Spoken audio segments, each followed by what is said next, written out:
महाजन पाटील,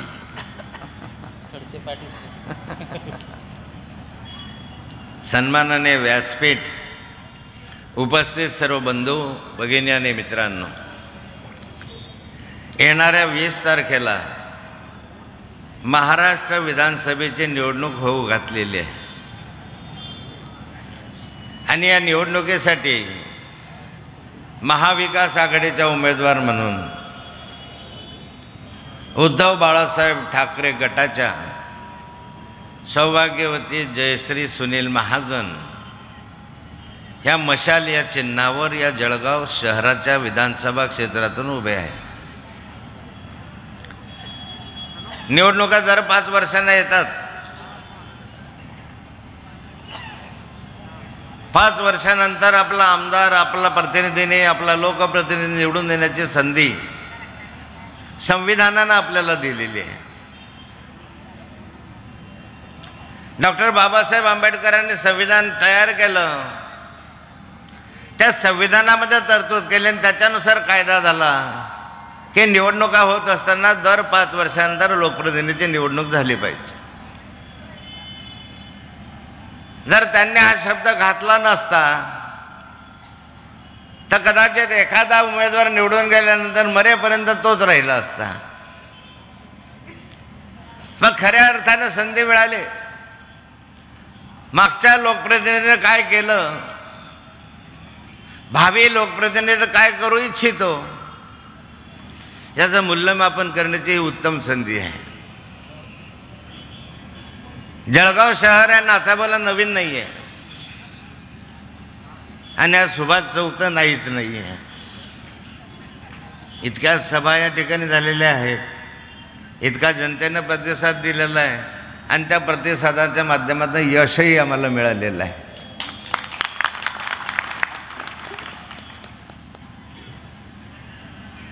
म्हणून मागच्या 10 वर्षाच्या कालखंडामध्ये जळगावमध्ये काय झालं, उत्तम दर्जाचे रस्ते झाले,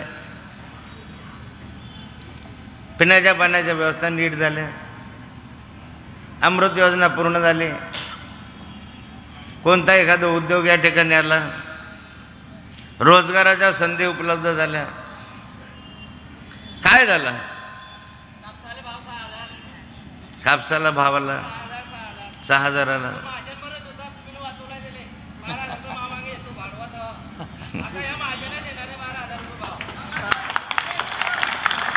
येईल कापसावर पण मी येईल.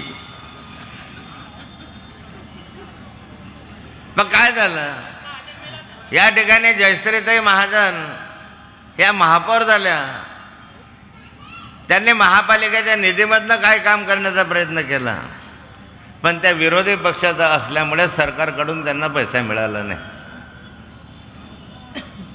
महापौर विरोधी पक्षाचा झाला, ह्याला पैसाच द्यायचा नाही, ह्याला बदनाम करून टाकायचं.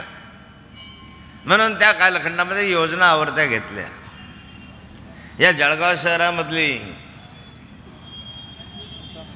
जी पिण्याची योजना आहे, काय नाव, अमृत योजना, ते अमृत योजना मी मंत्री असताना कॅबिनेटमध्ये विशेष मंजूर केली. सरकार कुणाचं असो पण मंत्री होतो. पण त्या कालखंडामध्ये आदरणीय सूर्यदादा जैन यांचं सरकार होतं, महापौर त्यांचा होता. पण मी हा विचार केला नाही की हा महापौर त्यांचा आहे, सरकार त्यांचा आहे, सूर्यदादांची बॉडी आहे, या जळगाव शहराला आपण कशी योजना द्यायची, हा त्यावेळेस विचार मी असा कोत्या मनाचा नव्हतो.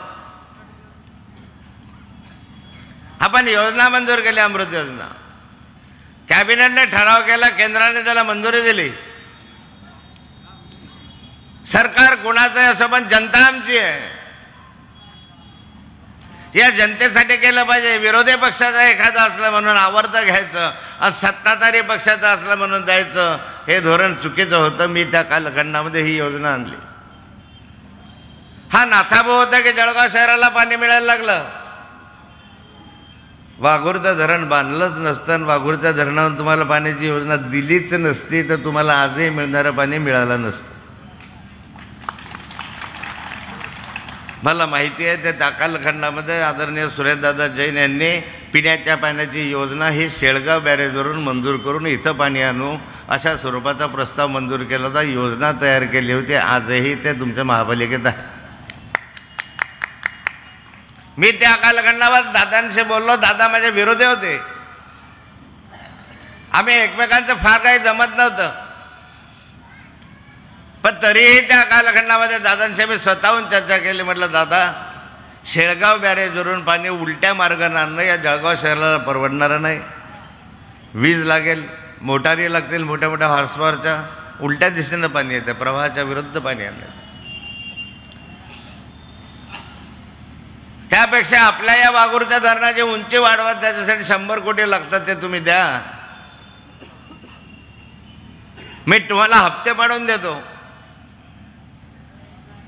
त्याचे 1 मीटर 2 मीटर उंची वाढवू आपण.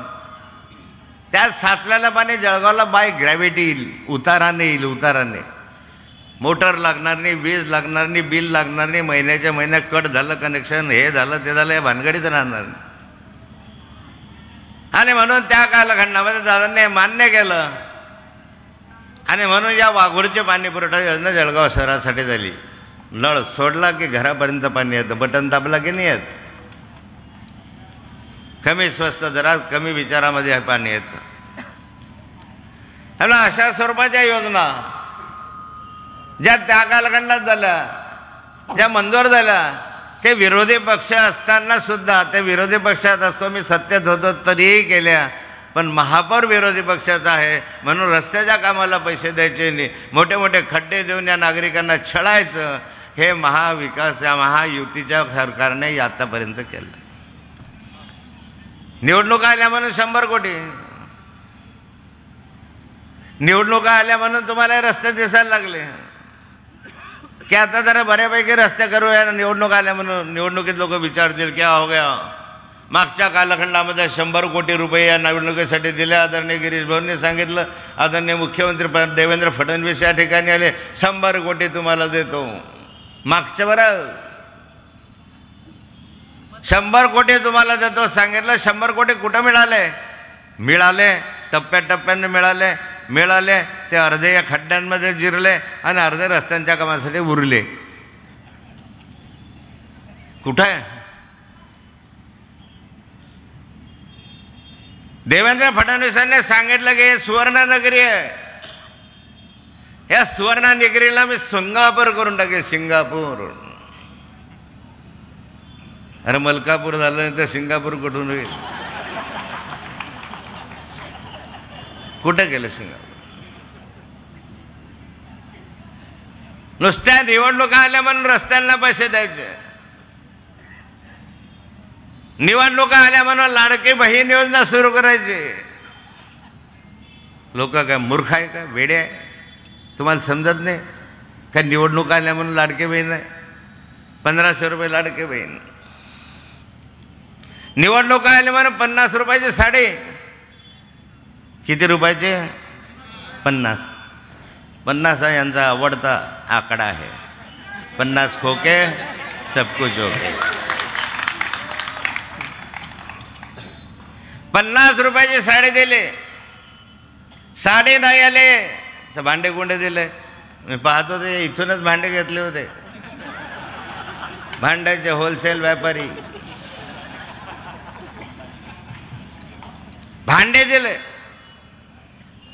लाडकी बहीण म्हणून 1500 रुपये, 50 रुपयाची साडी, 50 रुपयाची साडी दिली आणि दुसऱ्या दिवशी 50 रुपये लिटरनं गोडे तेलाचे भाव वाढवून टाकले. वाढले की नाही वाढले?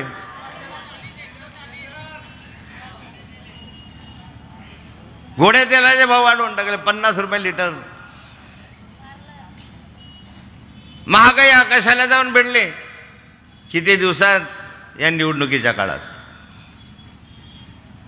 कधी तुम्ही पाहिलं होतं का 150 रुपये लिटरचं गोडे तेल? ह्या भगिनी बसलेल्या आहेत, 150 रुपयाचं गोडे तेल ऐन दिवाळीत. तेलाचे भाव वाढले, तुपाचे वाढले, साखरेचे वाढले, रव्याचे वाढले, मैद्याचे वाढले. ऐन दिवाळीत भाव वाढून टाकले भराभरा. अरे इतके वाढले की खोबरं 180 रुपयाचा 200 रुपये किलो झालं. हा करंजी खोबऱ्याची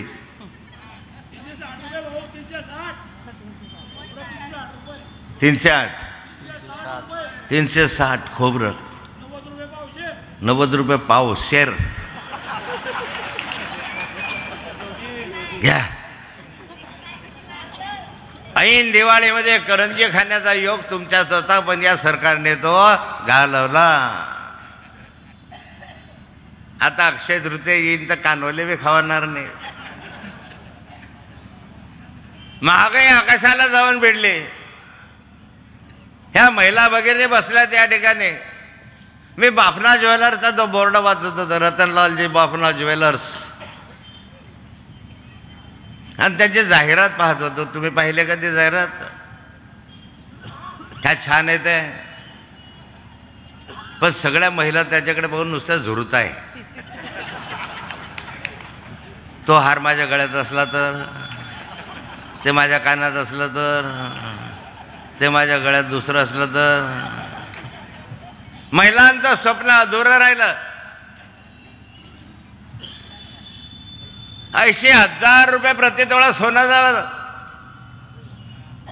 1,00,000 रुपये किलोची चांदी झाली किलोला. महिला भगिनींनो, लाडकी बहीण मंगळसूत्र घाला 1,00,000 रुपयाचं, किमान 1 तोळ्याचं. जे मंगळसूत्र या हिंदू समाजामध्ये प्रत्येक महिलेला प्रिय असतं, ते म्हणते निदान 2 ग्रामचं, 4 ग्रामचं, 5 ग्रामचं, काळ्या धान्यांचं का होईना पण मंगळसूत्र पाहिजे. पातिव्रत्याचं लक्षण आहे. पण हे मंगळसूत्र या सरकारने महाग केला 80,000 रुपये तोळा. कुठली आहे लाडकी बहीण? कशासाठी नाटकं चालले ते? एका बाजूला महागाई वाढवता, दुसऱ्या बाजूला शेतकरी मरून राहिलाय. कापसाला भाव नाही, सोयाबीनला भाव नाही, ज्वारीला भाव नाही, मक्याला भाव नाही. कधीतरी 5-7 वर्षापूर्वी कापसाला भाव 12,000 रुपये होता. आज 6,000 रुपये भाव आहे. कधीतरी या शहर याच्यामधले आज जे मंत्रिमंडळामध्ये मंत्री आहे ते जळगाव शहरात 15 दिवस उपोषणाला बसले होते की कापसाला 7,000 भाव मिळाला पाहिजे 10 वर्षापूर्वी. कुठे गेला? तुम्ही सरकारमध्ये आहात. 6,000 रुपये प्रति क्विंटलचा कापसाला भाव देतात, सोयाबीनला भाव 3,000 रुपये.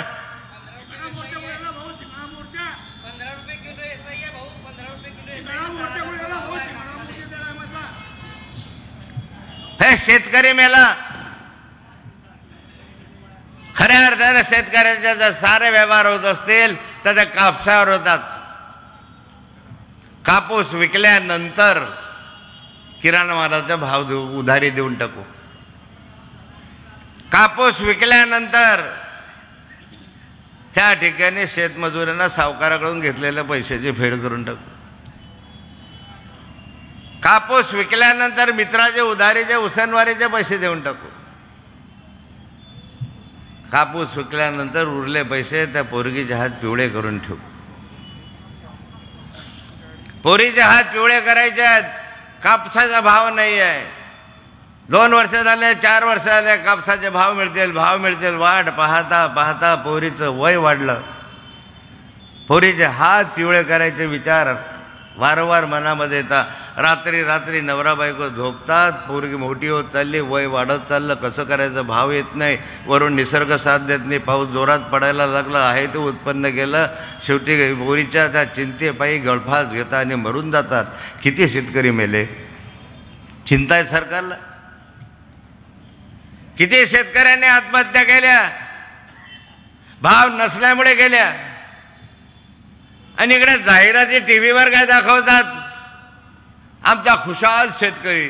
या राज्यामध्ये शेतकरी फार खुशाल झाला. जोड्यानं मारलं पाहिजे तुम्हाला. खुशाल शेतकरी आणि जाहिराती दाखवतात. कापूस आहे, शेतकरी मेला. महागाईमध्ये महिला मेल्या. खराच चटका जर बसला आणि फटका बसला असेल तर गृहिणीला बसला. गॅस काय भाव झाला? 1000 रुपये, 1400 रुपये. तुला माहित नाही, बायकोला विचारू नये. 1400 रुपयापर्यंत गॅस गेला. काळजी करू नका, आमचं सरकार राव ना, तुम्हाला आम्ही 3 हंड्यास मोफत देऊन टाकू, फुकट देऊन टाकू. काळजी करू नका शेतकऱ्यांना. तुम्ही कर्जबाजारी झालात, कर्जामुळे आत्महत्या करू नका. आमच्या सरकारानं, महाविकास आघाडीचं सरकारानं पहिल्या मीटिंगमध्ये तुमचं 3 लाख रुपयाचं कर्ज माफ करून टाकू.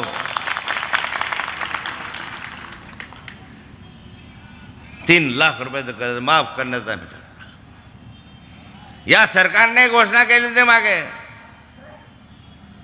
या महायुती सरकारमधल्या फडणवीस साहेबांनी घोषणा केली होती मुख्यमंत्री असताना, कर्ज माफ करू, शेतकऱ्यांचं सारं कर्ज माफ करू. तुम्ही फार विसराळू आहात. कर्ज माफ झालं नाही. 0 दराचं वीज बिल देऊ. काही दिवस निवडणुकीपुरतं वीज बिल दिलं 0 दराचं शेतकऱ्यांना, तुम्हाला आम्हाला. नंतर त्याच्या 4 पट वाढवून घेतले, विजेचे दर वाढवून टाकले. खोटारडं सरकार आहे, खोटं बोलतं.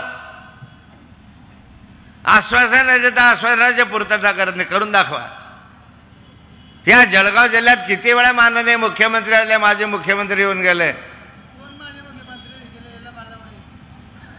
आणि आमच्याकडे जसं 3 महिन्यानं 2 महिन्यानं काय 2 महिन्यानं महिन्याभरानं माननीय एकनाथराव शिंदे जाऊ पाळणा तरी 9 महिन्यानं आलतो. आमच्याकडे तर मुक्ताईनगर उठले की एकनाथ शिंदे, उठले की एकनाथ शिंदे, एकनाथ शिंदे. ते म्हणतात दुसऱ्या एकनाथचीच वेळ घ्यायला येऊ.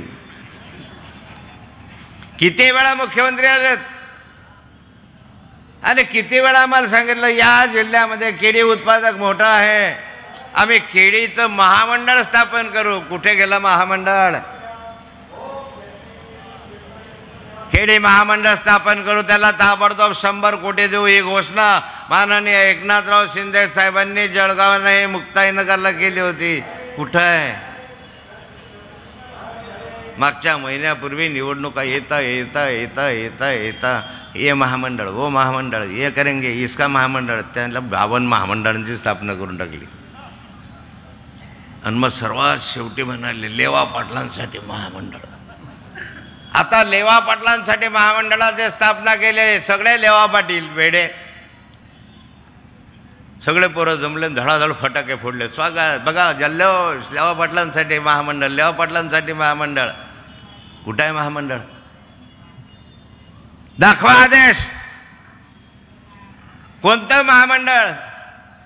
मूर्ख बनवायचा निवडणूक आहे म्हणून. गुजर समाजासाठी महामंडळ. कुठे आहे गुजर समाजाचं महामंडळ? खोटं बोलण्याची काही मर्यादा असते? तुम्हाला माहीत झालंय की तुम्ही निवडून येणारच नाही आहे.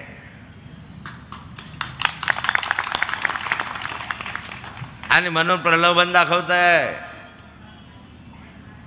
म्हणून लालूच दाखवताय. बहिणींनो घाबरू नका. तुम्हाला 1500 काय, तुम्हाला 7,500 देऊन टाकू 3 महिन्याची एकच वेळ. बहिणींनो तुम्ही लाडके बहीण आहे, 1500 रुपये महिना आम्ही तुम्हाला देतो. जर हे महाविकास आघाडीचं सरकार आला तर योजना बंद करून टाकेल. भीती घालवताय. पण कोणती योजना कधी सुरू झाल्यानंतर बंद होते का? संजय निराधार योजना इंदिराजींच्या कालखंडात सुरू झाली, बंद झाली का? आता आम्हाला ते सुरू करावंच लागणार आहे. आणि लाडकी बहीण योजना सुरू आम्ही ठेवणार. तुम्ही 1500 देता, आम्ही 3000 देऊ.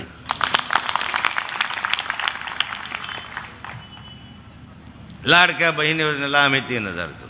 काय बनबिन करणार नाही, खोटं पसरवतात. या ठिकाणी मोठ्या प्रमाणावर गैरव्यवहार, भ्रष्टाचार व्हायला लागले.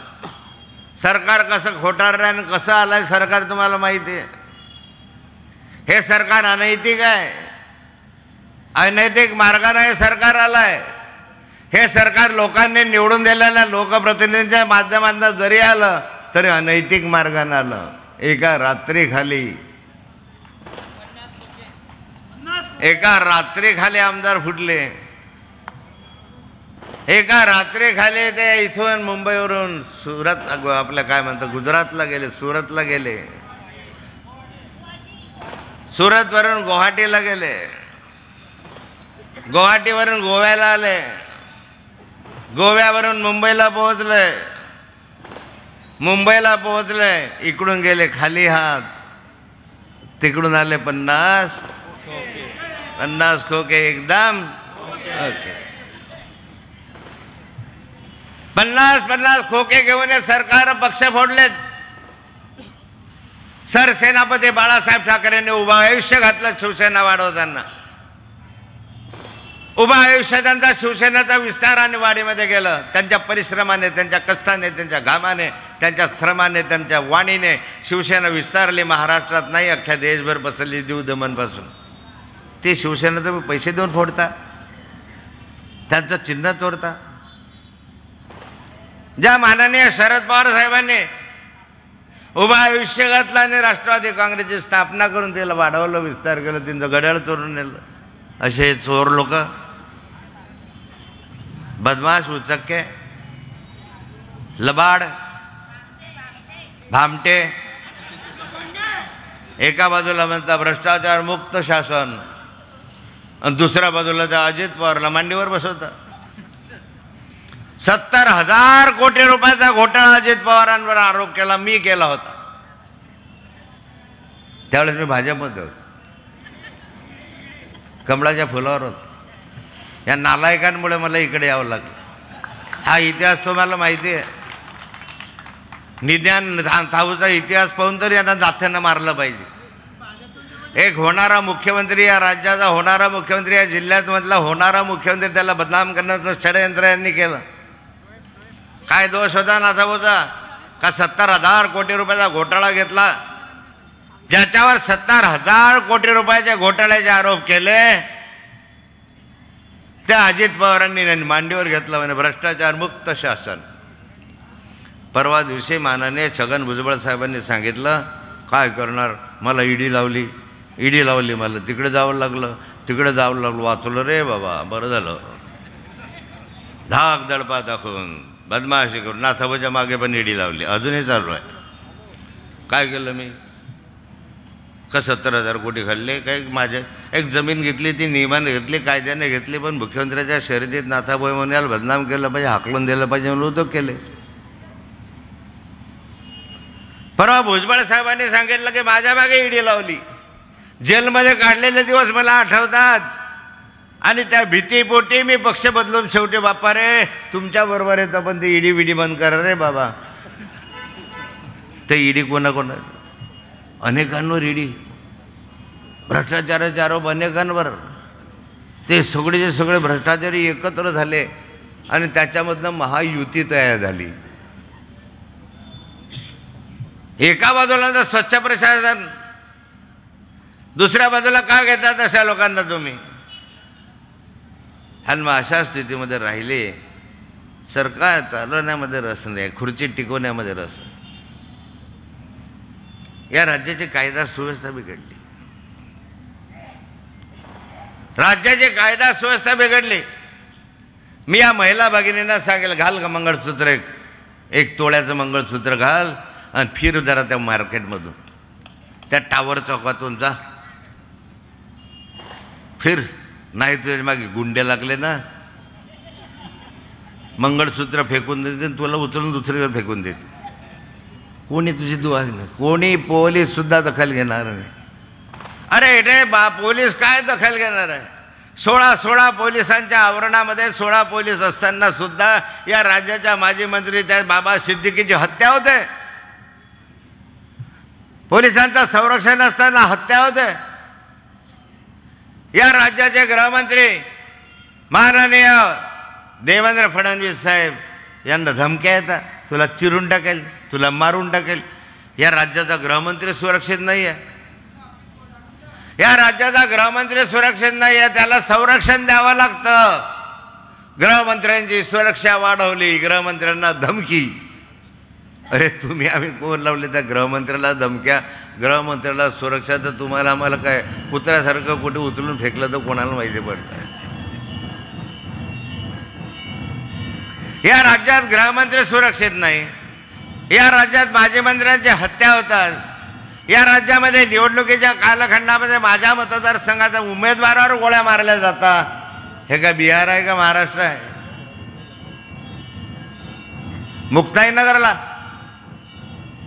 मुक्ताईनगरला त्या ठिकाणी गोळ्या झाडल्या गेल्या उमेदवारावर,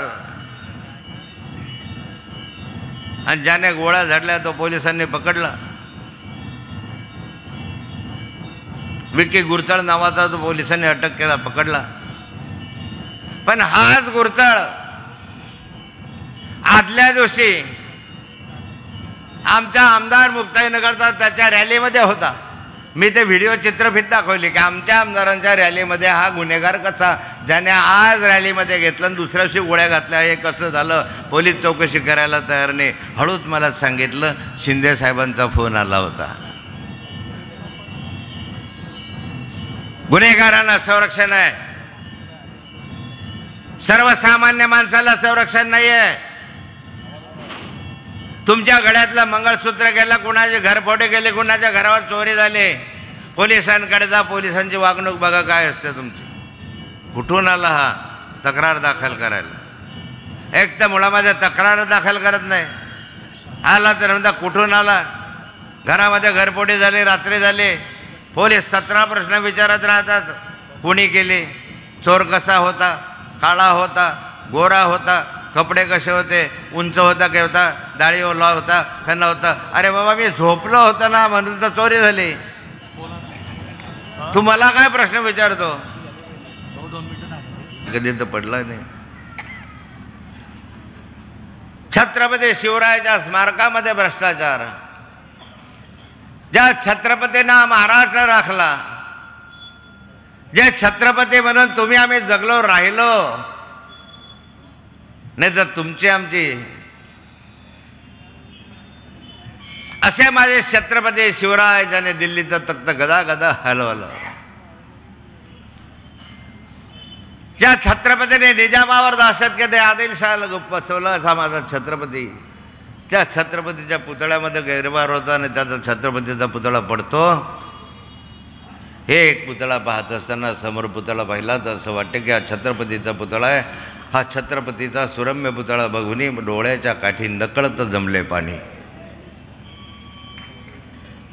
छत्रपती शिवरायाचा पुतळा पाहता बरोबर डोळ्याच्या काठी आपलं नकळत पाणी जमतं की अरे ओ आमचा शिवराय, ज्याने दिल्लीचा तख्त गदा गदा हलवला, ज्याने सुरतपासून सर्वांना जैरेस आणलं, ज्याने निजामाला पळवून लावला, देशाला पळवून लावलं आणि त्याने हिंदुत्व या ठिकाणी जिवंत ठेवलं होतं, माझा छत्रपती. आणि त्या छत्रपतीच्या ह्याच्यामध्ये तुम्ही हे करता. वर्षानुवर्ष झाले तर त्या समुद्रकाठामधला छत्रपती शिवरायाचं स्मारक का बांधलं गेलं नाही? 100 गोष्टी करा तुम्ही, पण माझ्या शिवरायाचं स्मारक का बांधलं गेलं याचं उत्तर मला पाहिजे. किती वर्ष झाले? आदरणीय नरेंद्र मोदी साहेबांच्या हस्ते तुम्ही त्याचं उद्घाटन केलं, भूमिपूजन केलं. आजपर्यंत विटेवर वीट ठेवली नाही. अरे एखादं धरण झालं काय नाही झालं, एखादा रस्ता काय झाला नाही झाला, पण आमची अस्मिता ज्या ठिकाणी आहे असे पुतळे जिवंत राहिलेच पाहिजे आणि ते तुम्ही जिवंत ठेवलेच पाहिजे. पण का नाही झालं? खेडी महामंडळ स्थापन करू, त्याला ताबडतोब 100 कोटी देऊ, ही घोषणा माननीय या सरकारला बदलण्याची वेळ आली. बदलावा. हे सरकार जे आहे, हे सरकार संविधानावर आदर करणारं नाही आहे. हे सरकारची प्रामाणिक इच्छा संविधानानुसार काम करायचे नाही आहे. मोडतोड फोडतोड राजकारण या सरकारमध्ये आहे. फोडाफोडीचं राजकारण आहे. आणि वरून मग आज आपल्या फडणवीस साहेब म्हणतो हो आम्ही फोडलं. अरे वा, स्वाभिमानानं अभिमानानं सांगता आम्ही सरकार फोडले, आम्ही पक्ष फोडले. हे फोडाफोडीचं राजकारण या महाराष्ट्राच्या इतिहासात कधी घडलं नव्हतं. महाराष्ट्राच्या इतिहास आम्ही पाहिलं नाही. मी 30-35 वर्ष झाला आमदार आहे. 30 वर्ष मी निवडून आलो, 6 वर्षासाठी परत आमदार आहे. पण असा अनुभव मी कधी पाहिला नाही. इतकं नाळ्या विकृत घाणेरडं राजकारण या लोकांनी महाराष्ट्रामध्ये सुरू केलं. 50 खोक्यामध्ये जर विकले जात असतील लोकप्रतिनिधी तर तुम्हाला आम्हाला केव्हा विकून टाकतील याचा नियम नाही आहे. काय चाललंय राज्यामध्ये? आणि मग याच्यामध्ये बेरोजगारी वाढली. ह्या बेरोजगारांच्या हाताला काम नाही. जे आहे ते रेमंडमध्ये लाकलून लावले आरामखोरांनी. ज्यांना होतं ते काढले, दुसरे लावले. काय केलं? काय नाटकं केलेत, बदमाशी करतात. बेरोजगारी वाढली, हाताला काम नाही. पोरं शिकले सवरले, घरी गेले की बाप म्हणतो एवढा घोडा झालाय, काहीतरी करणं. काय करणार? मुलगा म्हणतो इकडे नोकरी मागतो, तिकडे मागतो. या सरकारनं सरकारी नोकऱ्या बंद करून टाकल्या. सरकारी नोकऱ्यांवर स्थगिती आणली. 2.5 लाख सरकारी नोकऱ्यांवर बंदिनी आणली. स्टे आणला या सरकारने भरतीवर. महाविकास आघाडीचं सरकार द्या, 2.5 लाख बेरोजगारांना या नोकरीची संधी आम्ही उपलब्ध करून देऊ. ज्याला नोकरीची संधी उपलब्ध करून दिली नाही त्या प्रत्येक सुशिक्षित बेरोजगाराला 4,000 रुपये बेकार भत्ता आमचं सरकार आल्यावर तुम्हाला आम्ही देऊ.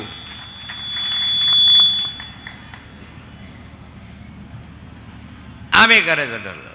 फार नाही, चंद्रावर नेऊ सूर्यावर नेऊ असं आमचं घोषणापत्र नाही, आमचं त्याच्यासाठी जाहीरनामा नाही. छोट्यासं पण ते तुमच्यासाठी केलं पाहिजे.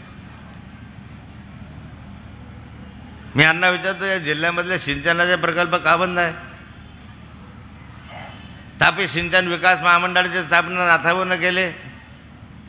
हजारो कोटी रुपयाचे प्रकल्प मी मंजूर केले. हजारो कोटी रुपयाचे.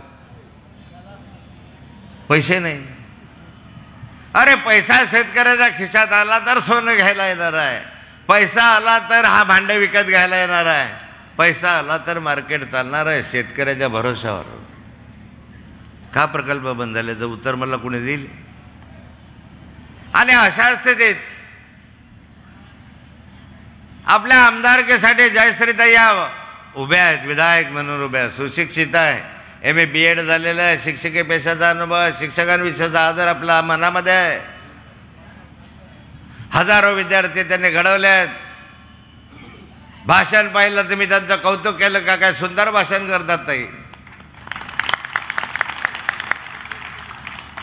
विरोधी पक्षात असताना सुद्धा त्याने महापौरपद चांगल्या रीतीने चालवण्याचा प्रयत्न केलाय. आणि जळगावमधल्या तळागाळातल्या गावापर्यंत, घरापर्यंत, झोपडीपर्यंत, वस्तीपर्यंत, वाड्या वस्तीपर्यंत त्या गेलेल्या आहेत. जळगाव शहराच्या नागरिकांची नाडी त्यांना माहिती आहे. कुणाला काय हवंय याची माहिती त्यांनी महापौरपदाच्या कालखंडामध्ये घेतलेली आहे. आणि यासाठी माझी विनंती आपल्याला राहणार आहे, हे सारं राजकारण पाहता या महाराष्ट्रामध्ये महाविकास आघाडीचं सरकार येणं गरजेचं आहे. महायुतीच्या सरकारमध्ये मी काढले काही दिवस. मी 40-45 वर्ष रक्ताचं पाणी केलं ना. जळगाव जिल्ह्यामध्ये पक्ष वाढवला होता. पण माझ्यासारख्या कार्यकर्त्यांना ज्यांनी 40 वर्ष रक्ताचं पाणी करून पक्ष वाढवला, सरकारमध्ये यांना आणलं, अनेक आमदार केले, अनेक खासदार केले, अनेक जिल्हा परिषदेचे अध्यक्ष माझ्या सूचनेनुसार झाले. पक्षाने माझी सूचना मान्य केली म्हणून केले. आज त्या नाथाभाऊला हे झाले नाही तर तुम्हाला काय होणार आहे?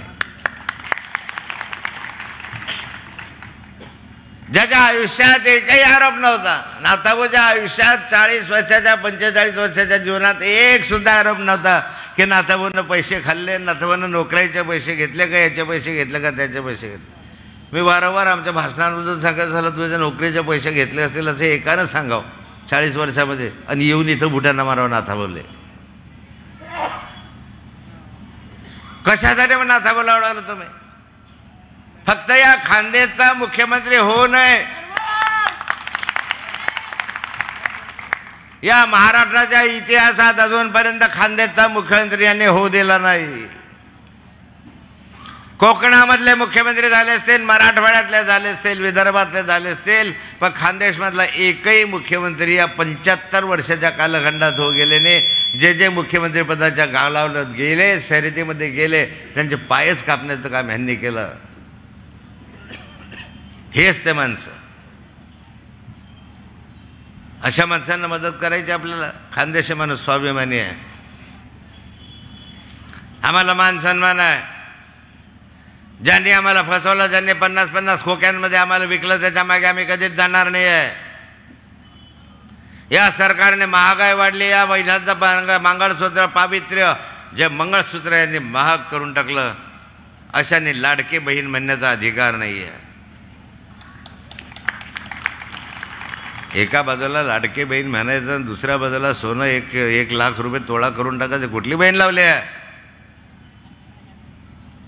फक्त निवडणूक आल्या की लाडकी बहीण, लाडकी बहीण, लाडकी बहीण. पण माझ्या लाडक्या बहिणीनो, तुम्ही सुज्ञ आहात, तुम्ही जाणकार आहात, तुम्ही जाणतात की सगळे प्रलोभन निवडणुकीसाठी चाललेले आहेत. ह्यांना दुसरं काही दिसत नाही आहे. काही करा पण सत्तेमध्ये या, असं यांचं धोरण झालेलं आहे. पण त्याला लबाडांचा मंत्र आहे, आम्ही असं करू तसं करू. यांनी काही केलं नाही. तुम्हाला काही मनाई होते का सरकारमध्ये असताना? आता सांगता की शेतकऱ्यांना असं देऊ, आता सांगता बेकारांना नोकऱ्या देऊ, आता सांगता की आम्ही लाडके बहिणीला 2000 देऊ. खोटं बोलणारे आहे. म्हणून माझी विनंती राहणार आपल्याला, येणाऱ्या 20 तारखेला जयश्रीताई सुनील महाजन क्रमांक 2 या निशाणीवर बटन दाबून प्रचंड मताधिक्याने विजयी करा आणि या महाराष्ट्रामध्ये इतिहास घडवा. जय हिंद, जय महाराष्ट्र.